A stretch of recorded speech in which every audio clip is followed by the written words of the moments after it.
At a quiet village lived a young girl named Anaya. Her home stood near to a vast pine forest.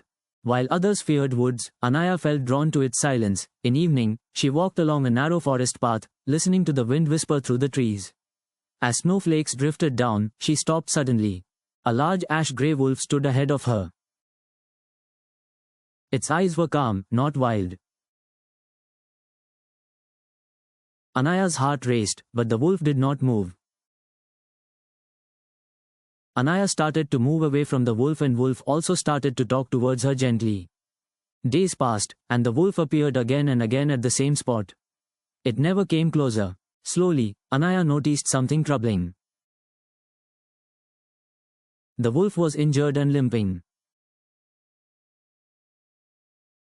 One night, gathering courage, Anaya placed a piece of bread on the path and stepped back. The wolf cautiously approached, accepted the food, and started eating it. Anaya understood then that kindness needs no words, and that fear often hides the chance for compassion.